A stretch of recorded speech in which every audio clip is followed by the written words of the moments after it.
Dios matag tuig imo kaming gipahandom sa adlaw sa pagkonsagrar niining templo. Pamatia ang among pagampo.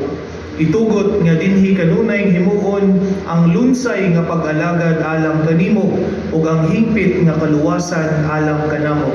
Kini among gipangayo pinaagi sa among Ginoong Hesukristo imong anak, nabuhi ug hari uban kanimo ug sa Espiritu Santo. Dios hangtod sa kahangturan. Amen. Maglingkod tayo. Kinutlo gikan sa basahon ni Propeta Ezekiel. Ginala ako sa tao ngadto sa ganghaan nga nagatubang sa sidlakan. Unya akong nakita ang himaya sa Dios sa Israel nga nagikan sa sidlakan. Ang iyang tingog sama sa dahunog sa dagat o misanag ang yuta sa iyang himaya. Sa pagsulod sa himaya sa Ginoo sa templo, miagi kini sa ganghaan nga nagatubang sa sidlakan. Gibayaw ako sa espiritu o ginala ako ngadto sa sulod sa hawanan. Nakita nako didto nga milukop sa templo ang himaya sa Ginoo. Samtang ang tao nagbarog sa akong tupad, nabati ko ang tingog sa Ginoo nga nagigsulti kanako gikan sa templo. Giingnan ako niya, tao, mao kini ang dapit sa akong trono ug ang dapit nga akong tumbanan. Diin ako magpuyo uban sa mga Israelita hangtod sa kahangturan. Ang pulong sa Ginoo. Salamat sa Diyos.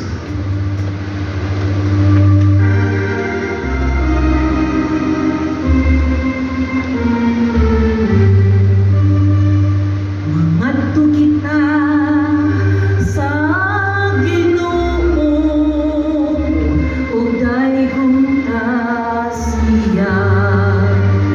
Mangadto kita sa Ginoo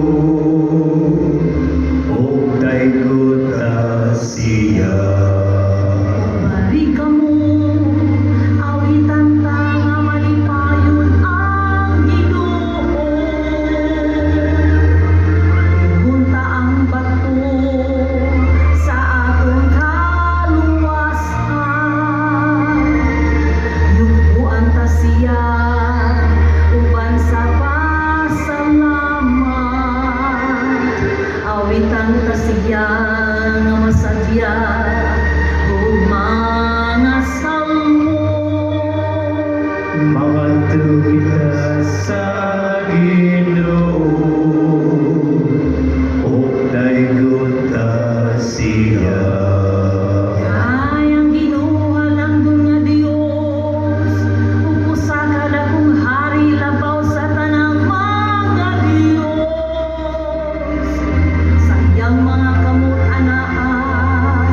Kinudlo gikan sa sulat ni San Pablo ngadto sa taga-Efeso. Mga igsoon, dili na kamo mga langyaw o mga dumuduong, kundili mga kadilungsod na sa katawhan sa Dios o mga sakop sa iyang banay. Gitukod kamo diha sa sukaranan nga gipahimutang sa mga apostoles ug sa mga propeta o ang mga bato nga gisukaranan mao si Kristo Jesus. Siya mao ang nagsagang sa tibuok balay. Hangtod mahimo kining templo nga balaan sa Ginoo. Uban sa tanang magtutuo, kamo sa nahig-usa kaniya, gihimong usa ka balay, diin nagpuyo ang Dios, pinaagi sa iyang Espiritu. Ang pulong sa Ginoo. Salamat sa Diyos.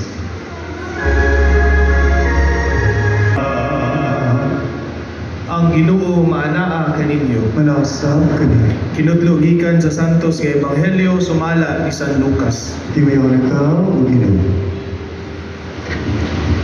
Niadtong panahona sa Jesus mipadayon ngadto sa Jericho ug samtang niagi siya may usa ka dato nga ginganlag sa Sakeo nga pangulo sa mga kobrador sa buhis nga naninguha pagtan-aw kung kinsa siya. Apan mubo si Sakeo ug wala siya makakita kang Jesus tungod sa panon sa mga tao. Busa midagan siya una sa panon ug misaka sa kahoyng sikomoro aron makakita siya kang Jesus nga moagi niadtong dalana. Sa pag-abot na ni Jesus niadtong dapita, mihangad siya sa kahoy ug miingon kang Sakeo. Kanaog dayon Sakeo, kay adto ako moabot sa imong balay karong adlaw. Mikanaog si Sakeo pagdali ug sa dakong kahinangop midawat kang Jesus. Ang tanan nga nakakita niini nagpagulbol. Kining tawhana na misita sa balay sa usa ka makasasala ug mitindog si Sakeo ug miingon sa Ginoo, Sir, paminaw, ihatag ko ang katunga sa akong katigayunan ngadto sa mga kabus. Ug kung ako nakalimbong kang bisan kinsa, ulian ko siya upat kapilo.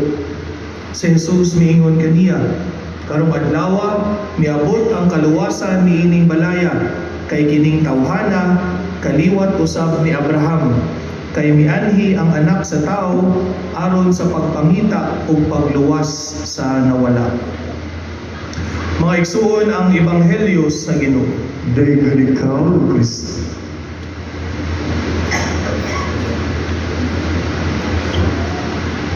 Mayong hapon kanatong tanan. Tago lang sa ako diri sa tunga mga igsuon kay pwede jong inita, no? So sa gisulti ko kaganiha mga igsuon karong adlaw, do tomorrow pagid ang official celebration sa dedication sa Basilica, pero isip o sa kasolemnidad pwede naman ni siya i-anticipate ang celebration niini. Mao nga karon nga mga kahaponon o ang mga mosunod nga misa, ang mga celebration nato mahitungod sa pahinungod, no, or dedication sa Basilica. So karon ang 61st anniversary, no? So kung i-minus nato ang 2026 o 61 pilaman 1965, no? So 1965 niadtong February 28, si Most Reverend Julio Cardinal Rosales mao ang nangulo isip arsobispo sa Sugbo no niadtong panahona sa pagdeklarar o pagdedicate sa Basilica after to gihimo ang dagkalain-lain nga mga renovasyon sulod sa simbahan ug gawas sa simbahan. So ngano na may mga renovations nga gihimo niadtong panahona mga igsuon tungod kay kadtong mga katuiga maupod to ang pagpangandam sa 4th centenary of the Christianization of the Philippines, no? Niadtong 1965. Unya, before sa pag-celebrate ni ini, mao na ang gidedicate ang Basilica del Santo Niño.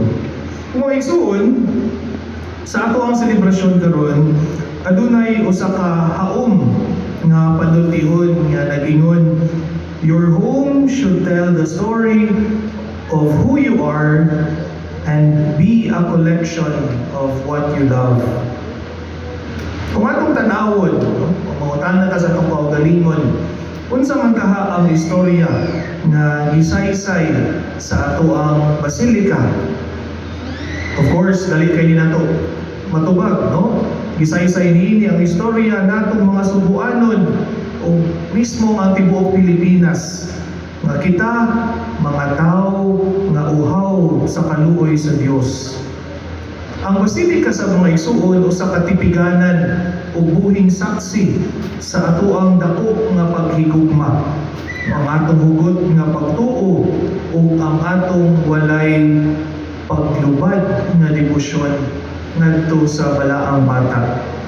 Gani gawas niini, no, nga ang usa ka panimalay should tell the story of who you are and be a collection of what you love. More than these, mga igsuon, ana apoy unta tay mga pamalandong mahitungod ani ato ang mga gisaulog karon nga anibersaryo sa dedication sa basilika.